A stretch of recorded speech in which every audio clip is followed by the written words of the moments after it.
دوسرا ہمیں اس صورت سے یہ پتہ چلتا ہے کہ رات ایک شر کی چیز ہے، اس لیے رات کو انسان کو ان تمام چیزوں سے اجتناب کرنا چاہیے جو تمام چیزیں اسے کسی بھی درجے میں نقصان پہنچا سکتی ہیں۔ تبھی تو رات کے شر سے پناہ مانگی گئی ہے، یعنی شر کی چیز ہے تبھی تو اللہ حکم دے رہے ہیں کہ اس سے پناہ مانگو۔ نبی صلی اللہ علیہ وسلم نے فرمایا کہ رات کو چراغ بجھا کے سویا کرو، فَإِنَّ الْفُوَيْسِقَةَ تَضْرِمُ النَّارَ عَلَىٰ أَهْلِهَا، اس لیے کہ جو فاسق جانور ہے یعنی چوہا اور اس طرح کے جانور، یہ بعض دفعہ چراغ گرا کے آگ لگا دیتے ہیں۔ یہ ایک احتیاطی تدبیر ہے کہ آپ رات کو سونے سے پہلے تمام احتیاطی تدابیر پر عمل کریں کہ کوئی بھی آپ کو نقصان نہ پہنچا سکے۔ بہت سے لوگ اس بارے میں غفلت کا شکار ہوتے ہیں، وہ رات کو سو گئے، بس آئے بستر پہ پڑے سو گئے، وہ احتیاط نہیں کرتے، نہ وہ رقیہ پڑھتے ہیں جس کا ہمیں حکم دیا گیا اور نہ ہی کوئی ظاہری اسباب اختیار کرتے ہیں۔ تو رات کو اس کا خوب اہتمام کرنا چاہیے کہ آپ کے دروازے کا تالا اچھی طرح لگا ہوا ہے کہ نہیں لگا ہوا، کوئی ایسا راستہ تو نہیں ہے کہ چور کو کوئی راستہ مل جائے آنے کے لیے، ایسا تو نہیں ہے کہ آپ نے کوئی ایسی الیکٹرانک کوئی چیز ہے آپ جلا کے سو جائیں جو آپ کو نقصان پہنچا سکتی ہے۔ ہیٹر کو آپ اچھی طرح چیک کر لیں سردیوں میں، کہیں ایسا تو نہیں ہے کہیں اس میں گیس لیک ہو رہی ہو۔ ایسے سینکڑوں واقعات ہو چکے ہیں کہ سوتے ہوئے میں انسان کی موت واقع ہو گئی۔ تو ہمیں اس صورت سے پتہ چلتا ہے کہ رات ایک شر کی چیز ہے، اور جو شر کی چیز ہوتی ہے اس کے شر سے بچنے کا انسان پہلے سے اہتمام کرتا ہے۔ تو اسی میں رات کی وہ دعائیں ہیں جو نبی صلی اللہ علیہ وسلم نے ہمیں سکھائی ہیں، جو میں انشاءاللہ سورہ فلق اور سورہ ناس مکمل ہونے کے بعد بتاؤں گا کہ سورہ فلق اور سورہ ناس کے علاوہ نبی صلی اللہ علیہ وسلم نے ہمیں رات کو کیا پڑھنے کا حکم دیا جس سے ہماری رات کے شر سے حفاظت ہو سکتی ہے۔ یہ تو ہمیں اس صورت سے دوسرا سبق ملا۔ تیسرا سبق ہمیں یہ ملا کہ جادو اور ٹونے والوں سے دور رہنا چاہیے۔ آپ کو ہر علاقے میں ہر معاشرے میں کچھ ایسے لوگ نظر آئیں گے جو جادو کرتے ہیں اور اس طرح کی مختلف قسم کی اشیاء میں پڑھتے ہیں، وہ ایسے لوگوں سے انسان کو دور رہنا چاہیے۔ بعض دفعہ میرے پاس ایسی کالز آتی ہیں کہ ہمارے پڑوس میں ایک صاحب ہیں جو یہ کام کرتے ہیں اور یہ اس طرح کی چیزیں کرتے ہیں، یا ہم نے کرائے پر ایسے لوگوں کو گھر دیا ہوا ہے جو ہر وقت تعویذ گنڈوں میں لگے رہتے ہیں۔ تو میں ان سے کہتا ہوں کہ ان کرایہ داروں کو آپ گھر سے نکال دیں، کیونکہ ان کے برے اثرات آپ پر بھی پڑیں گے۔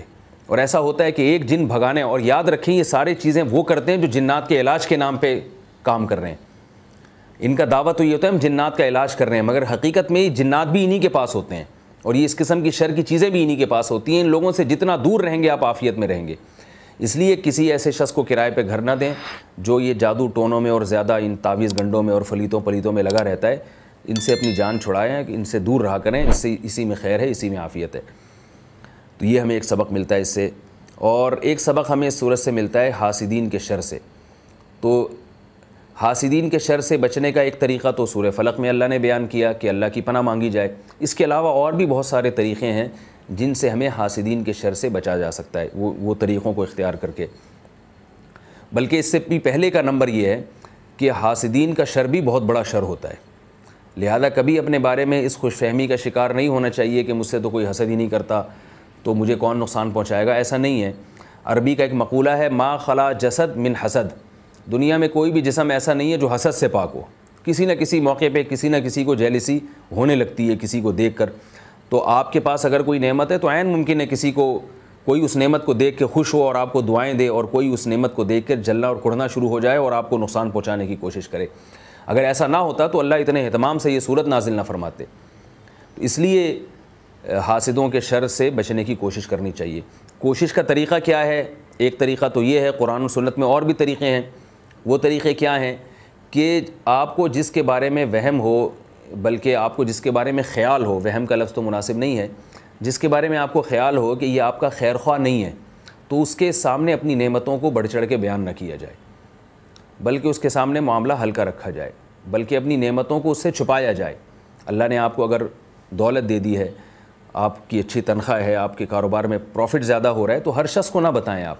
کچھ لوگ تو ہوں گے جو آپ کے اس پروفٹ کو سن کے خوش ہوں گے، کچھ ہوں گے جو جلیں گے، پھر آپ کو نقصان پہنچانے کی کوشش کریں گے۔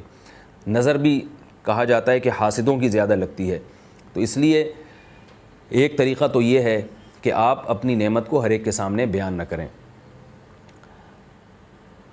یعقوب علیہ السلام کے 9 بیٹے تھے، جب وہ مصر میں داخل ہوئے تو یعقوب علیہ السلام نے اپنے بیٹوں کو کیا حکم دیا؟ لا تدخلوا من باب واحد وادخلوا من ابواب متفرقہ، اے میرے بیٹو ایک ہی دروازے سے داخل مت ہو۔